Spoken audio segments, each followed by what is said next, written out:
When you hear the name Bush, you probably think about 2 U.S. presidents, political powerhouses, and a whole lot of Texas. But before all that, there was a different generation. The brothers and sister who shaped, supported, and sometimes struggled in the giant shadow of fame.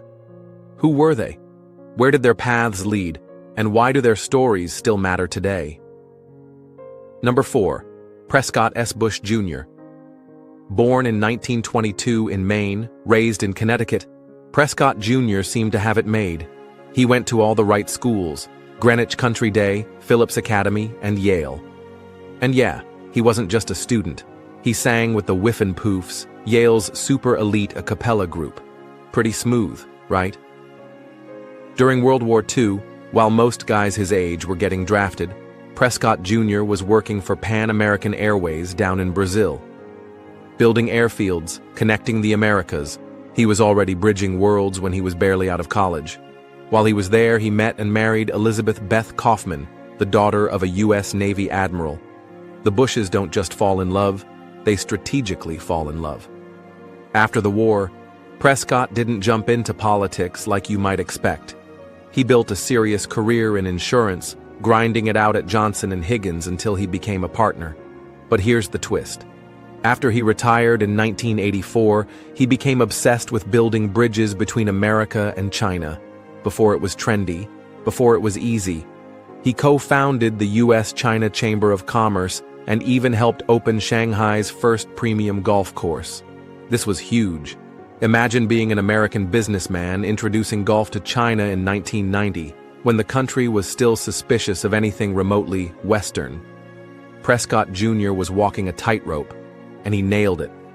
Still, not everything was sunshine and golf swings.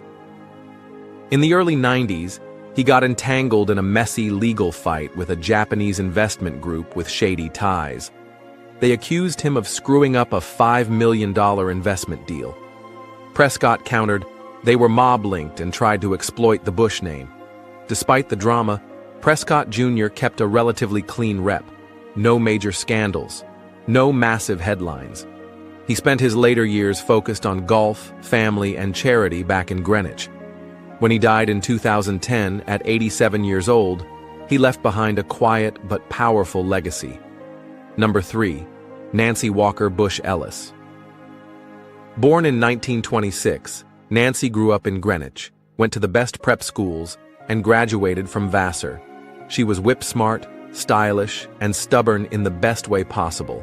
She married Alexander Ellis, an insurance executive, and built a happy life in Massachusetts. 4 kids, a beautiful home, and, oh yeah, a side hustle fighting for civil rights, environmental protection, and public health. Time magazine once called her the most liberal Bush. Not exactly what you expect from someone whose brother, nephew, and even another nephew were all Republican presidents. But here's the best part. Even though she voted Democrat, even though she supported NAACP causes, even though she marched for civil rights, when election season came around, Nancy was out there campaigning for her brother, George H.W. Bush, then later for her nephews, George W. and Jeb. Family first, politics second, always. She fundraised, she spoke, she even traveled to Europe for Republicans abroad during the 2004 election to rally votes for her nephew's re-election.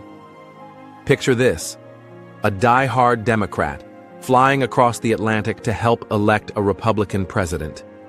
That's Nancy. Later in life, she put her energy into massive conservation efforts, raising millions to preserve rainforests and biodiversity. She was a real-life Captain Planet, but in pearls and a cashmere sweater. When she passed away in 2021 at 94, her family called her a remarkable woman who brought joy and light to the world. Number 2. Jonathan Bush. Born in 1931, Jonathan Bush was the 4th Bush kid, and by far the most colorful. While his brothers were chasing politics and military glory, Jonathan was all about business, money, investment, and a lot of backroom deals. He went to Hotchkiss and Yale, like every Bush seemingly did, and even joined Skull and Bones, the secret society where America's elite make their unofficial handshake deals. You can practically smell the cigar smoke and old leather chairs. Jonathan founded J. Bush and Company in the 70s, a boutique investment firm that handled high-net-worth clients and embassy accounts. Yes, you heard that right. He was literally managing money for foreign governments. Later, his firm was bought by Riggs Bank, the so-called Bank of Presidents.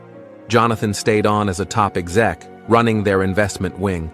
But Riggs ran into a monster scandal in 2004, accused of helping launder money for dictatorships.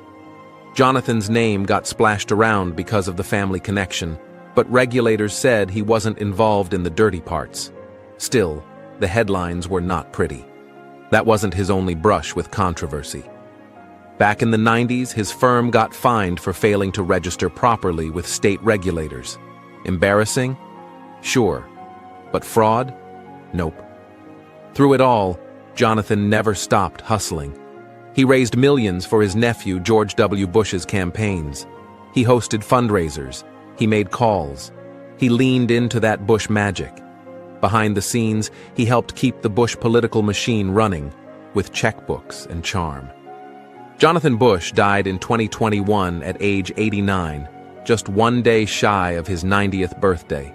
His son, TV host Billy Bush, called him the greatest man I'll ever know. Not bad for the guy who once convinced embassy officials to trust a little investment firm from New Haven. Number 1. William Bucky. Bush. Born in 1938, Bucky didn't go into politics or Wall Street.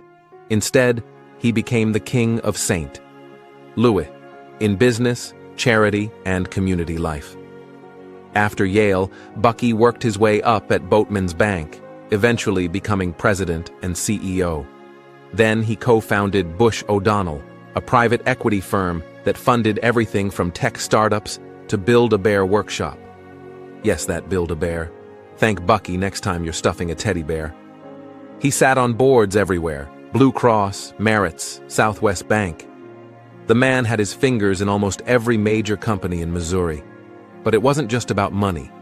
Bucky gave back huge to St. Louis. He chaired St. Louis University's board, led the Missouri Botanical Garden, helped the opera, supported first responders, you name it. His fingerprints are all over St. Louis's growth in the late 20th century. He wasn't just the Bush family's businessman. He was the city's businessman. Of course, Bucky wasn't immune to controversy. He made serious bank from defense contractor engineered support systems during the Iraq War, which drew some raised eyebrows.